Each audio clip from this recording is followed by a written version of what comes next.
महाराष्ट्रामध्ये शालेय शिक्षणामध्ये हिंदी भाषेची सक्ती करण्यात आली आहे. राज्य सरकारच्या निर्णयावर मनसे आता आक्रमक पवित्रा घेत आहे. या संदर्भात बोलण्यासाठी माझ्यासोबत मनसेचे मुंबई अध्यक्ष संदीप देशपांडे सर आहेत. सर, महाराष्ट्रामध्ये हिंदीची सक्ती करण्यात आलेली आहे. महाराष्ट्र सरकारने हा निर्णय घेतलेला आहे. मनसेची काय भूमिका असणार आहे? नाही, मुळात असं आहे की जे राष्ट्रीय शिक्षण धोरण जाहीर केलेलं आहे त्यामध्ये जर तुम्ही म्हणणार असाल की इतर राज्यातल्या लोकांनी सुद्धा हिंदी कंपल्सरी शिकावं, तर या गोष्टीला आमचा विरोध आहे. 1947 साली भारताला स्वातंत्र्य मिळालं, त्यानंतर पूर्ण भाषावर प्रांतरचना झाली. भाषावर प्रांतरचनेचा अर्थ काय? गुजरातमध्ये गुजराती बोलली जाते, महाराष्ट्रात मराठी बोलली जाते, तामिळनाडूमध्ये तामिळ बोलली, सगळ्या राज्याची त्यांची त्यांची भाषा आहे. अशा 22 भाषांना घटनेने मान्यता दिली. त्या 22 भाषांपैकी एक भाषा म्हणजे हिंदी. मग ती उत्तर प्रदेशमध्ये बोलली जाते, मध्य प्रदेशमध्ये बोलली जाते. त्या राज्यांची जी भाषा आहे ती भाषा आम्ही कंपल्सरी का शिकावी, हा मूळ मुद्दा आहे आणि हा महत्त्वाचा मुद्दा आहे. आम्ही ती उत्तर प्रदेशमध्ये जाऊन सांगत नाही ना की तुम्ही मराठी शिका. मग तुम्ही येऊन आम्हाला कोण जबरदस्ती करणार की आम्ही हिंदी शिकावं? त्यामुळे या सक्तीला आमचा विरोध आहे. कोणी कुठली भाषा शिकावी हा वेगळा विषय, तो त्याचा वैयक्तिक विषय. पण तुम्ही जर सक्ती करणार असाल आम्हाला की ही भाषा तुम्ही शिकलीच पाहिजे, तर त्या गोष्टीला आमचा ठाम विरोध आहे आणि टोकाचा विरोध आहे.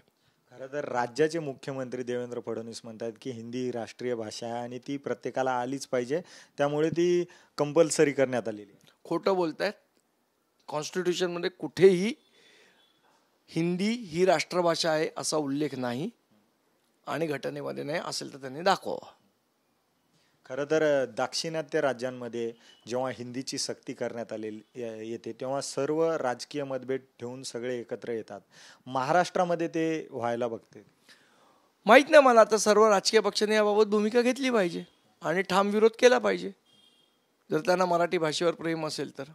मनसेची काय भूमिका असणार आहे? आमची भूमिका राजसाहेबांनी स्पष्ट केली आहे. आम्ही या गोष्टीचा ठाम विरोध करतो आणि टोकाचा विरोध असेल. एवढा सर्व हे झाल्यानंतर मनसेच्या भूमिकेनंतर जरी शाळेमध्ये जर हिंदी सक्तीची करण्यात आली, मराठी लोकांना जर हिंदी सक्तीची, राजसाहेबांनी त्यांच्या पत्रात लिहिलंय, जर याच्यावर सक्ती करण्यात आली, टोकाची सक्ती करण्यात आली, तर आम्ही कुठल्याही दुकानामध्ये हिंदी पहिलीपासून जी सक्तीची करणार आहेत ती पुस्तकं आम्ही विकायला देणार नाही. मुंबईमध्ये महापालिका निवडणुका येणार आहेत अशी चर्चा आहे. त्यामुळे हिंदी भाषिकांना आकर्षित करण्यासाठी हा निर्णय झाला काय? नाही, कोणाला काय करावा तो ज्याचा त्याचा प्रश्न आहे, पण आम्ही हे महाराष्ट्रात होऊ देणार नाही. महाराष्ट्रामध्ये ही गोष्टी चालणार नाही. खरं तर एक व्हिडिओ व्हायरल होतोय.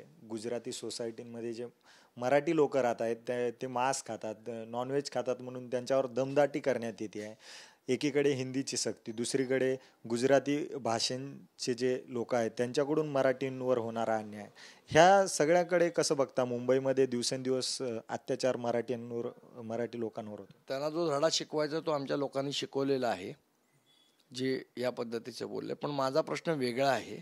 माझा प्रश्न जे स्वतःला सो कॉल्ड इन्व्हर्टेड कॉमा हिंदुत्ववादी म्हणतात, ते या मराठी हिंदूंच्या बाजूने उभे राहणार आहेत की नाही राहणार आहेत, हा महत्त्वाचा विषय आहे.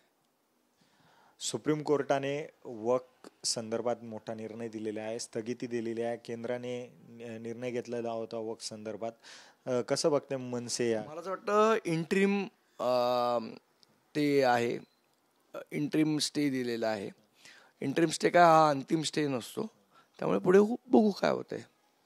तर हे होते मनसे नेते संदीप देशपांडे, ज्यांनी मुंबईमध्ये महाराष्ट्रामध्ये हिंदीची सक्ती केल्यास मनसे धडा शिकवेल अशी प्रतिक्रिया दिलेली आहे. कॅमेरा पर्सन गणेश मोरेसोबत अजय दंजे, TV9 मराठी, मुंबई.